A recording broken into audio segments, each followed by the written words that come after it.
আসসালামু আলাইকুম। অনেক দিনের একটা ইচ্ছা ছিল যে হাঁসের জাতের মধ্যে সবথেকে যেটা দামি সেই হাঁসটা আমি পালন করার চেষ্টা করব। তো অনেক খোঁজাখুঁজির পরে দেখতে পেলাম যে হাঁসের মধ্যে সবথেকে যে দামি হাঁস সেটা হচ্ছে রাজাহাঁস। রাজাহাঁসের এক পিস বাচ্চার দাম প্রায় 250 টাকা। তো রাজাহাঁস আমার পালার কোনো শখ নাই, তো এরপরে কোনটা আছে সেটা দেখার চেষ্টা করলাম। এরপরে যেটা দেখলাম সেইটা হচ্ছে বেইজিং হাঁস, যেটা অনেকেই এটাকে পিকিং হাঁস বলে থাকে, আবার অনেকেই এটাকে বেলজিয়াম হাঁসও বলে থাকে। তো এই হাঁসটি আজকে আমরা আনতে যাব। এই হাঁসের প্রতি পিস বাচ্চা আমাদের থেকে ওনারা 120 টাকা করে নিয়েছেন। তো আমরা ওই খামারে যাওয়ার আগে, অর্থাৎ আমরা যেখান থেকে হাঁসগুলো আনবো সেখানে যাওয়ার আগে আমরা আজকে আমাদের যে ঘরটা আছে সেটাকে রেডি করার চেষ্টা করব।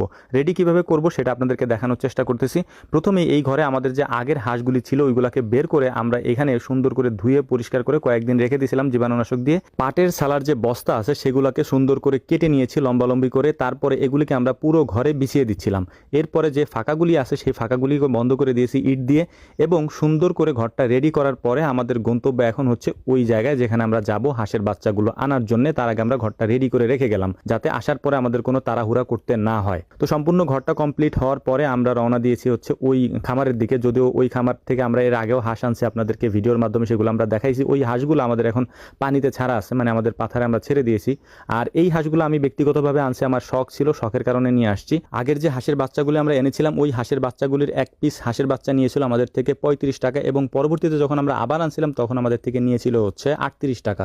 তো টোটাল দুই ভাগে আমরা হাঁসের বাচ্চা এনেছিলাম, টোটাল প্রায় 1300-র মতো ওই হাঁসের বাচ্চাগুলি আমাদের এখন পানিতে ছাড়া আছে। তো ওনাদের খামারে আসার পরে আমরা দেখলাম যে আমাদের যে বাচ্চাগুলি ওনাদের দেওয়ার কথা, তো ওই বাচ্চাগুলো ওনারা আগের থেকে রেডি করে রাখছিলেন। এবং আমি আপনাদেরকে বলি, আমি টোটাল এখান থেকে বাচ্চা নিয়েছিলাম হচ্ছে 130 পিস। যেহেতু এটার দাম অনেক বেশি, 120 টাকা করে পিস, তার মানে হচ্ছে যে এটা বড় একটা অ্যামাউন্ট হয়ে যাবে অলরেডি। তো ওনাদের খামারের মধ্যে দেখলাম যে ছোট বাচ্চা ওনারা একবারে ভরে ফেলছে পুরো খামার। যদিও এর আগের ভিডিওতে আপনাদেরকে দেখাইছিলাম যে ওনাদের খামারটা ফাঁকা ছিল, তেমন হাঁসের বাচ্চা ছিল না। যেহেতু এখন সিজন, তো ওনারাও অনেক বাচ্চা নিয়ে আসছে খামারে। অনেক বাচ্চা দেখলাম যে ওনাদের খামারে পরিপূর্ণ। তো ওনারা আমাদের যে বাচ্চাগুলো ছিল এগুলাকে হচ্ছে গুনে গুনে তারপর আমাদের যে ইয়াগুলা ছিল, মানে বক্সগুলা ছিল, ওই বক্স ভর্তি করতেছিল। এবং ভর্তি করার পরে দেখলাম যে বাচ্চাগুলো আলহামদুলিল্লাহ বেশ মানে কি বলে এটা, চঞ্চল টাইপের ছিল আর কি, বেশ ভালো ঝনঝনা টাইপের আর কি। তো ওনাদেরও কিছু বেইজিং হাঁসের বাচ্চা এখানে ছিল ছাড়া, ওনারা আমাদেরকে দেখাইলেন যে ওনারাও পালতেছেন এগুলো আর কি। যাই হোক, ওনাদের সাথে কথাবার্তা সবকিছু কমপ্লিট করার পরে যেহেতু দাম আগে থেকেই ঠিক করা ছিল, ওনাদের টাকা দিয়ে দিলাম আমরা। 130 পিস বাচ্চা 120 টাকা করে আমরা এনেছি। এরপর হচ্ছে আমরা এগুলাকে নিয়ে চলে যাবো হচ্ছে আমাদের খামারে।